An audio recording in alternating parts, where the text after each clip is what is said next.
Well, this is interesting. Tales of the Underworld. Having Asajj Ventress and Cad Bane being the main two heads of this Tales series has its quirks, with Ventress being after the events of her book, to which I do wish we eventually get an animated adaptation of Dark Disciple. In the case of Cad Bane, it's his origin story, how he became the badass bounty hunter we would come to love in the Clone Wars, before being watered down in the Book of Boba Fett show, but let's not talk about that. For this video specifically, it's all about the former assassin of Dooku, Asajj Ventress. Geek358_2 is going to cover the Cad Bane stuff, but if you want my overall thoughts on those 3 episodes, perfection. It is just a 9.9 out of 10. The only complaint would be I want more, which is funny because I also want more from Asajj Ventress' story, since there's still a lot that can be covered. But sidetracking aside, let's go episode by episode to see why Ventress' story was actually pretty good.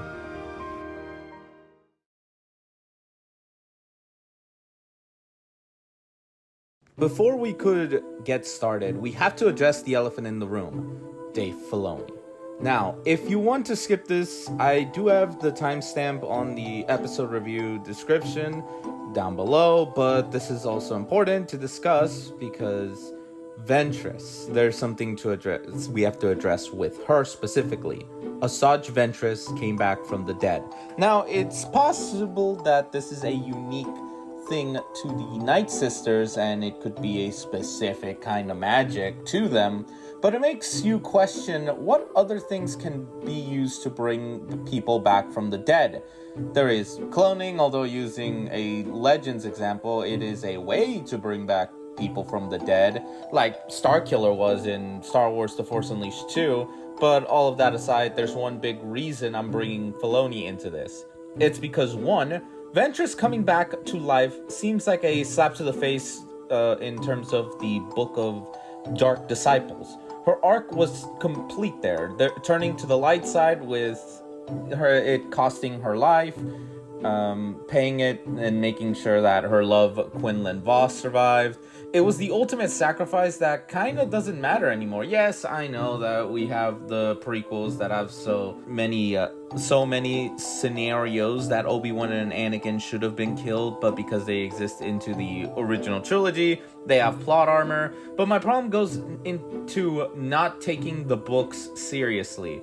That's problem number one, that the book stuff almost feels like third, fourth canon. Like, it doesn't matter in the grand scheme of things. And whenever the show, because this was a problem, is that the Bad Batch had brought back Asajj Ventress out of thin air, no explanation, no nothing. It kind of throws people off guard, which brings into the second issue being, stop bringing characters back to life. We don't need them having fake deaths or coming back in some sort of way. We already have fucking William Afton for that. I always come back. Shut the fuck up, Afton. I still hate you, that you can't stay dead. Anyway, I feel like Filoni just doesn't know when to give a proper conclusion to his characters because it feels like he's just too attached to them. Ahsoka's died quite a few times, and I mean, I will admit it, there's some clever ways that she was revived, but I mean, once again, this goes into a problem. Death should mean something, which is why Tech's death was out of the ordinary and makes me think that someone in the writer's room told Filoni to not bring him back and let him be dead, because it would make the sacrifice actually mean something. That's just me, but it was something that needed to be addressed because it docks points for the final score of Ventress' story, since it is a good 3 episodes, don't get me wrong, but I think the whole coming back to life hurt the score overall. Anyway, let's actually move on to the first episode of the 3.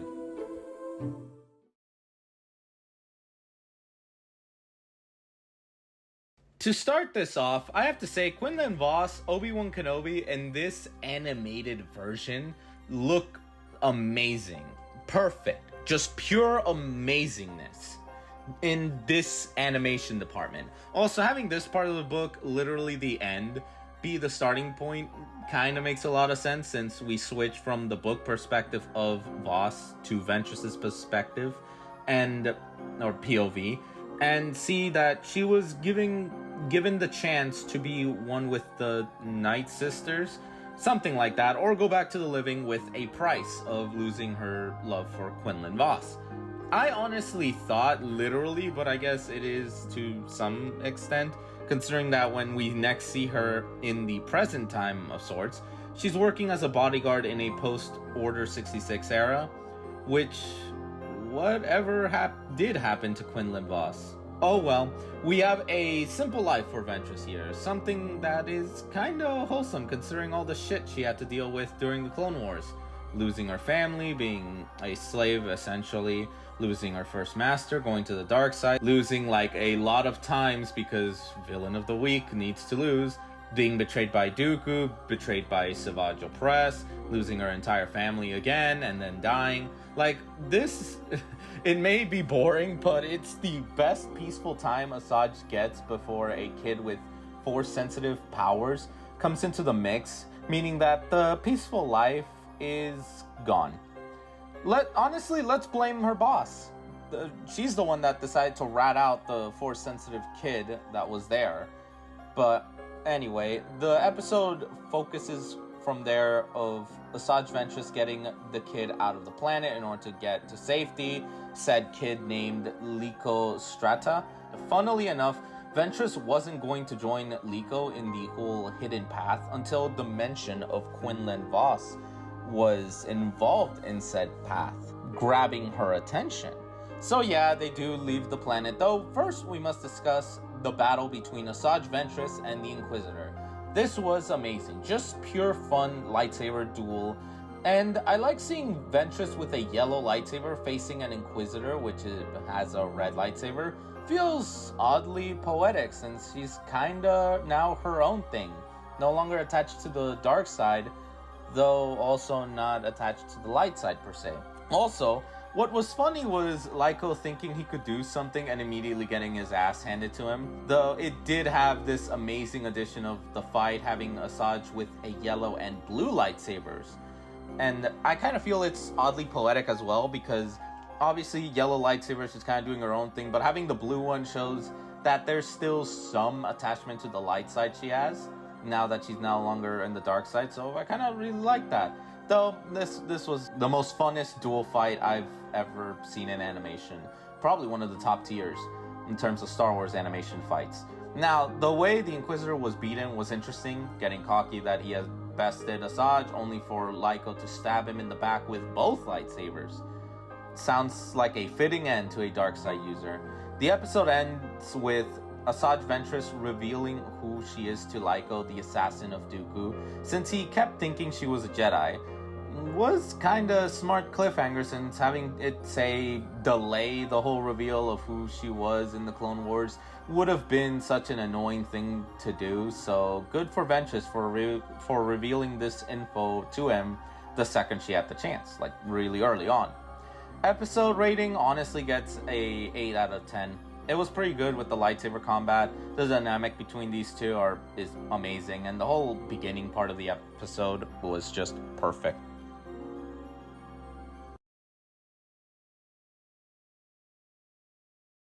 For this episode, of course, there needs to be some tension. Liko learning of who Asajj Ventress is, or was.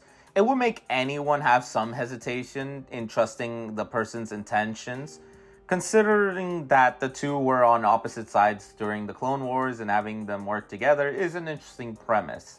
Now, this episode focuses on not only the bonding of these two, but also the plot of finding out where this hidden path is located, since they really don't know much on how to find it.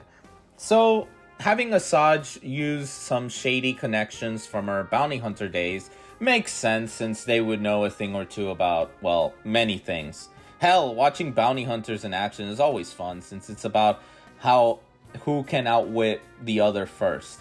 Anyway, most of the episode is testing Liko whether he would trust Asajj or the bounty hunter that basically says that Asajj wouldn't do something for no reason. To which, yeah, true. Though I think this episode is to show that Asajj Ventress has improved in that department, since yeah, she does have selfish reasons with helping Liko, but she's also making sure he survives, because in her own roundabout way, she cares. If she wanted him dead, honestly, she would. Hell, knowing of Voss and wanting to find him, she really doesn't need Lyko to tag along, but he is, because she has her goal of making sure the kid survives. Now, the betrayal was obvious to me because it's a bounty hunter. Having mentioned earlier before realizing that Lyko is a Jedi, that the Empire give out a lot of money for Jedi. So it makes sense that if the mission failed, Lyko would be the next best thing. Unfortunately for these two bounty hunters, Asajj Ventress wasn't going to allow that to happen. Also, the comment on how the business of bounty hunters being that you don't have friends is proven true with the betrayal. So having Asajj keep her word in protecting Lyko and being his best chance of survival is what made me interested in the next episode, to see what this all leads to with Asajj keeping the kid alive. So for rating, 7.5 out of 10. Not the greatest episode, but not a bad episode either. It was pretty okay to closing in on good.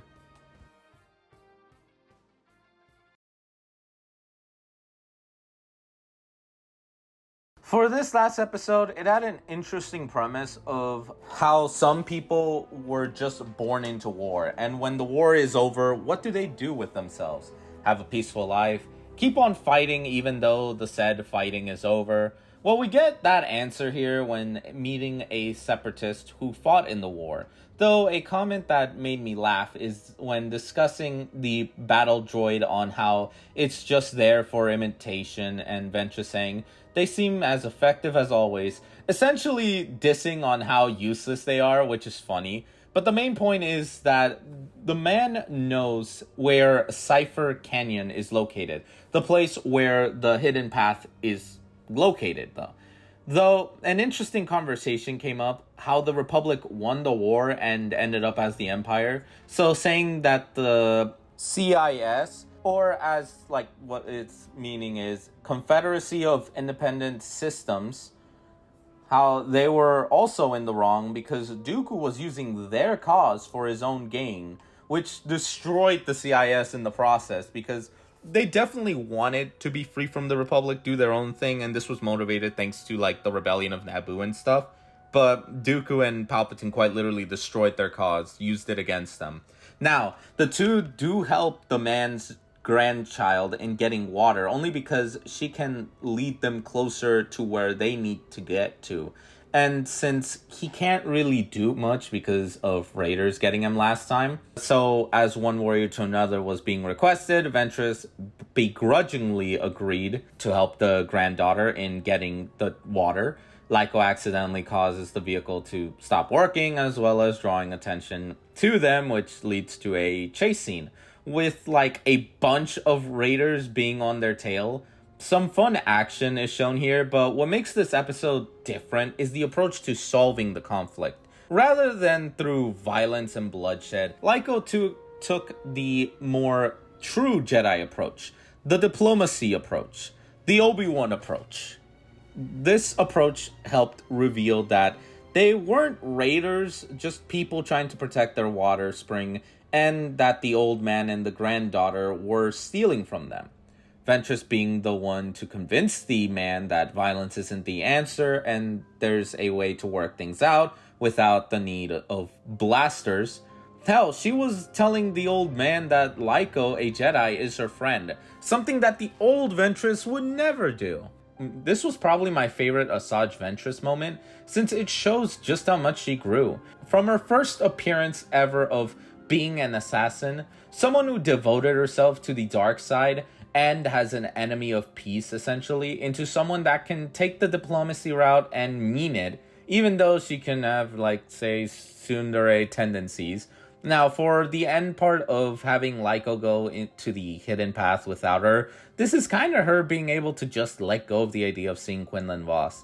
If I had to guess as to why, it's probably because this is for the Jedi, for Lyko, a place for them to hide and eventually gather to be able to save the galaxy, or find a way to make a new life. She had already made peace with her life at this point, and although she does still love Quinlan Vos, seeing him might bring him and others into danger, since there's a reason that Mother Talzin warned that there is a price to pay for coming back to life, being to lose Voss. Not to mention, the old man saying it's hard to let things go might have hit her in a way that if she wants to be at true peace, perhaps letting Voss go for good might be a way for her to have some peace. Also, the whole point was to get Lyko to safety, and she did by bringing him to the hidden path. Now, of course, he doesn't take the route and decides to join Asajj Ventress, which is probably a good outcome. She essentially gained a little brother, or a son, however you want to see it. Though Lyko, since now she found someone to care for and to be better for, not only that, but ending the story with Asajj Ventress not being alone after everything that had happened to her, all she had wronged, having corrected her ways, and well done some good deeds. It's probably the best conclusion to have her be with someone that can help her stay in the light side. Maybe do some gray stuff from time to time, but all for the good of the person she cares for. So overall, this episode, 8 out of 10. Definitely something different, and the conclusion was honestly pretty wholesome. I think I like the whole concept of Ventress not only being able to let Voss go, but to find someone new to care about, someone that trusts her in return, and someone that can keep her in the right path and not to be alone. Now, I would give this overall a 8.5 out of 10 for all of that, if it wasn't for the fact that she was revived. That entire thing is what annoys me, because you can't just ignore the fact that a character returned from the dead. Yeah, she had an amazing story, but because of that one flaw with the story overall, overriding the ultimate sacrifice she did in the book, knocks that 8.5 down to a 7.5. Still a good 3 episodes and a good start. I just can't ignore that, one, we didn't get more of these two, and two, that we had to retcon an entire ending to a book to get this. With the book being the best Asajj Ventress content we will ever get outside of these 3 episodes. Still, I'm pretty satisfied with this ending for her, and leaves it for her to come back into the story with the added context of how she came back. Unlike with Bad Batch, once again, with how she randomly just came back. No explanation or anything on how she's alive again. So far, so good. Anyway, this is Green Warrior 291 signing out. I hope you liked the video. Please give a like and subscribe and comment, and I'll see y'all later. Peace.